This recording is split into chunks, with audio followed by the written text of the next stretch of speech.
ನಮಸ್ತೆ friends, welcome back to our YouTube channel. ನಾನು ಉಷಾ ಸಂತೋಷ್.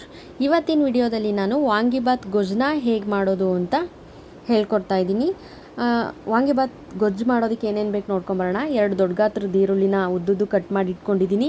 ನಂತರ 2 ಟೊಮೆಟೊನ ಅದನ್ನು ಕೂಡ ಉದ್ದುದ್ದು ಕಟ್ ಮಾಡಿ ಇಟ್ಕೊಂಡಿದ್ದೀನಿ.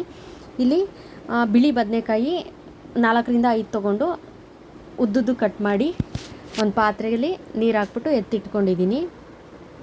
ನೋಡ್ತಿದ್ದೀರಲ್ಲ. ಹಾಗಾದರೆ ಬನ್ನಿ ಹೇಗೆ ಗೊಜ್ಜು ಮಾಡೋದು ಅಂತ ನೋಡ್ಕೊಂಬರೋಣ. ಮೊದಲಿಗೆ ನಾನು ಒಂದು ಬಾಣಲೆಗೆ ಎಣ್ಣೆ ಹಾಕಿದ್ದೀನಿ. ಎಣ್ಣೆ ಬಿಸಿ ಆಗ್ತಾಯಿದೆ. ಬಿಸಿ ಆದ ನಂತರ ನಾನಿಲ್ಲಿ ಸಾಸಿವೆನ ಹಾಕೋತಾ ಇದ್ದೀನಿ. ನಂತರ ಒಂದು 2 ಸೆಕೆಂಡ್ ಆದಮೇಲೆ ನಾನು ಈರುಳ್ಳಿನ ಹಾಕೋತಾ ಇದ್ದೀನಿ. ಆಗಲೇ ಉದ್ದುದ್ದು ಕಚ್ಚಿಟ್ಕೊಂಡಿದ್ನಲ್ಲ ಅದು ಈರುಳ್ಳಿ ಹಾಕೋತಾ ಇದ್ದೀನಿ. ವಾಂಗಿಬಾತ್ಗೆ ಎಣ್ಣೆ ಸ್ವಲ್ಪ ಜಾಸ್ತಿ ಇರಬೇಕು. ಒಂದು 2 ಟೇಬಲ್ ಸ್ಪೂನ್ ಜಾಸ್ತಿ ಹಾಕ್ಕೊಳ್ಳಿ. ನೀವು ನೋಡ್ತಿರ್ಬೋದು ನಾನು ಎಣ್ಣೆ ಎಷ್ಟು ಹಾಕಿದ್ದೀನಿ ಅಂತ. ಎಣ್ಣೆಲೇ ಚೆನ್ನಾಗಿ ಸಾಫ್ಟ್ ಆಗಬೇಕು ಈರುಳ್ಳಿ. ಸಾಫ್ಟ್ ಆಗೋವರೆಗೂ ಒಂದು 2 ನಿಮಿಷ 3 ನಿಮಿಷ ಫ್ರೈ ಮಾಡಿಬಿಟ್ಟು ನಂತರ ನಾವಿಲ್ಲಿ ಬದನೆಕಾಯಿನ ಆ್ಯಡ್ ಮಾಡ್ಕೋಬೇಕು. ನೋಡಿ, ಇವಾಗ ಸಾಫ್ಟ್ ಆಗಿದೆ. ಇವಾಗ ನಾನು ಬದನೆಕಾಯಿನ ಹಾಕೋತಾ ಇದ್ದೀನಿ. ಬದನೆಕಾಯಿ ಕೂಡ ಎಣ್ಣೆಲೇ ಫ್ರೈ ಆಗಬೇಕು ಫ್ರೆಂಡ್ಸ್. ಇದಕ್ಕೆ ಯಾವುದೇ ರೀತಿ ನೀರು ಹಾಕೋದಿಲ್ಲ ನಾವು, ಮತ್ತು ಹುಣಸೆ ಹುಳಿ ಆ ಥರ ಇದೇನೂ ಹಾಕಲ್ಲ.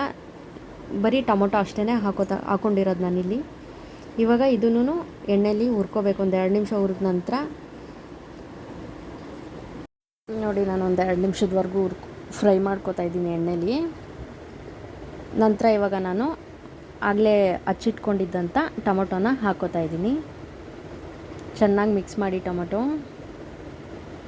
ಅದು ಎಣ್ಣೆಲೇ ಫ್ರೈ ಆಗಬೇಕು. ಇವಾಗ ರುಚಿಗೆ ತಕ್ಕಷ್ಟು ಉಪ್ಪನ್ನ ನಾನು ಇವಾಗೇ ಹಾಕ್ತಾಯಿದ್ದೀನಿ. ಟೊಮೆಟೊ ಮತ್ತು ಬದನೆಕಾಯಿ ಚೆನ್ನಾಗಿ ಸಾಫ್ಟ್ ಆಗುತ್ತೆ ಉಪ್ಪು ಹಾಕೋದ್ರಿಂದ. ನೋಡ್ತಿರ್ಬೋದು ನೀವು. ಫ್ರೈ ಮಾಡ್ಕೊಳ್ಳಿ ಚೆನ್ನಾಗಿ. ನೋಡಿ, ಇವಾಗ ಒಂದು 3/4 ಭಾಗ ಫ್ರೈ ಆಗಿದೆ. ಇನ್ನೊಂದು ಸ್ವಲ್ಪ ಆಗಬೇಕು. ನಾನು ಫ್ರೈ ಮಾಡ್ತಾಯಿದ್ದೀನಿ ಎಣ್ಣೆಲೇ. ಇದಕ್ಕೆ ನೀರು ಹಾಕೋಂಗಿಲ್ಲ. ಎಣ್ಣೆಲೇ ನಾವು ಗೊಜ್ಜು ಮಾಡ್ಕೋತಾ ಇರೋದು. ಅದಕ್ಕೆ ಎಣ್ಣೆ ಸ್ವಲ್ಪ ಜಾಸ್ತಿ ಹಾಕ್ಕೊಳ್ಳಿ ಅಂತ ಹೇಳಿದ್ದು ನಾನು. ನೋಡಿ, ಇವಾಗ ಆಗಿದೆ. ಇವಾಗ ನಾನು ವಾಂಗಿಬಾತ್ ಪುಡಿನ ಹಾಕೋತಾ ಇದ್ದೀನಿ. 1 ವಾಂಗಿಬಾತ್ ಪುಡಿ ಹಾಕೋತಾ ಇದ್ದೀನಿ. ಚೆನ್ನಾಗಿ ಮಿಕ್ಸ್ ಮಾಡಿ,